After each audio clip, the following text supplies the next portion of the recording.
Kaya sa mga ka-event, singit tayo ngayon dito sa event natin. So meron tayong ituturo sa mini pearl natin, no?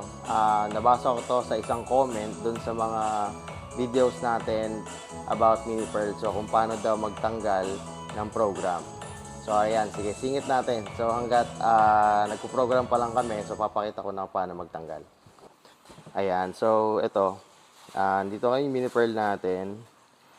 Po-program kasi natin itong mga power lights natin and yung moving head natin. So, meron na siyang previous program. So, kung makikita nyo, ayan, so may mga ilaw dito sa mga playback button natin. So, sabi ko nga, pag may ilaw, ibig sabihin may laman. No? Ibig sabihin may program yan. And then, ito naman, nakikita nyo, wala. So, hindi na natin nalagyan yan. Kung makikita nyo yan, no? So, ayan. So, pag inangat ko yung fader natin, kita niyo ilaw yung green. No? Nag-activate. So, ngayon wala kami kita kasi hindi ko pa naman kinoconnect. Pero, para makita lang kung paano tanggalin yung laman. Alright? So, usually, or normally, tinatanggal ko to, nagwa-wipe out ako lahat. Okay? So, kung paano tanggalin muna, kung gusto nating tanggalin, no? Halimbawa, itong program dito sa dulo, pang ilan to? Pang 7. Ayan, kung gusto nating tanggalin, ito lang ha, yung program lang natin dito. Kung hindi natin nagustuhan or kung gusto nating gawing bakante, so ito lang yung pipindutin natin. Alright, so pindutin lang natin yung delete. Ayan, so grab, delete, at chase scene. So pindutin natin to number 7. Ayan, so makikita nyo yung question. So, same key to confirm. Ibig sabihin, pindutin daw ulit to, same key. Para ma-delete. Ayan. Ayan, sorry. So, naglulus na yata. So, ayan. So, na-delete na. So, kung makikita nyo, nawala na yung ilaw sa number 7. No? Ayan, wala na. So, ulitin natin. Dito naman sa number 6. Burahin natin yung number 6. Ulit lang ulit. Delete. Sana nakikita. And then, pindutin ko yung number 6.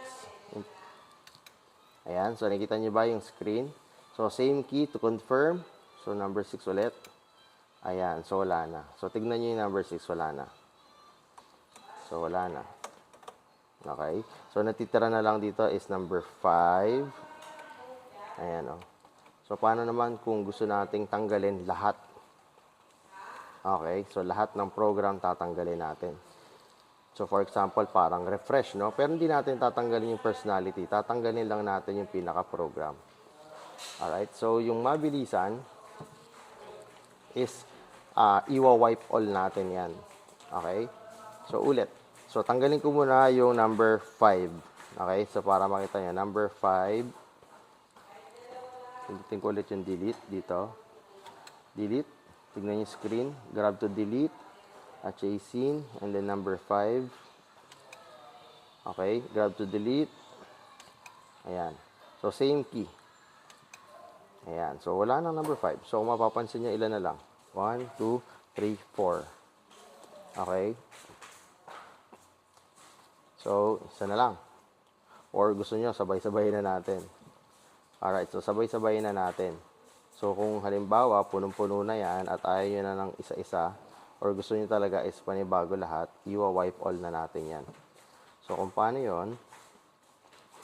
Okay, so punta lang tayo dito sa setup.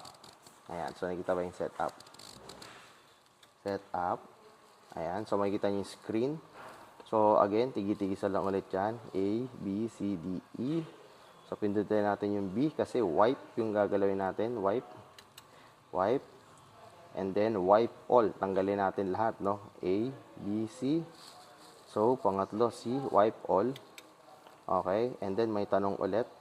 So, kung iwa-wipe all mo, press enter. Kung hindi naman, halimbawa, aksidente lang, no mo. Alright. O, since buburahin na natin, alright, enter yung pipindutin natin. So, ito naman yung enter. Yan. So, nawala na lahat. So, kung mapapansin nyo dito sa playback button natin, nawala na yung mga red. Nawala na yung mga ilaw. At itaas ko yan. O, baka sabihin nyo, kahit naka-blackout yan, wala yan. So, wala na. So, ready na yan for programming ulit. So, wala nang laman yan. Okay. Wala ng laman yan. So, wala ng program na nakalagay dyan. Ayun. Ayun, so, yan lang, po lang ako. Ganun naman, ganun kadali lang. Ganun kadali lang yung tanggal ng program. Kung talagang mabilisan, panibagong set ng lights, or gusto niyo talagang refresh, walang matitira. So, wipe all lang talaga. So, yun yung ginagawa namin mabilisan, no? Unless meron kang gustong i-edit, meron kang gustong tanggalin, unless punong-puno na at may gusto kang bawasan, tapos hindi mo na kayang, or sayang, nasasayangan ka, nanghihinayang ka doon sa ibang program, so pwede ka magbawas. Alright, pero sabi ko nga sa sitwasyon ko, hindi ko nga napupuno yung isang linya, yung isang 10, hindi ko napupuno yan. Ayan, ako hindi ko napupuno to. Ayan, 1, 2, hanggang 10. Hindi ko napupuno yan, hindi pa ako maabot ng page 2.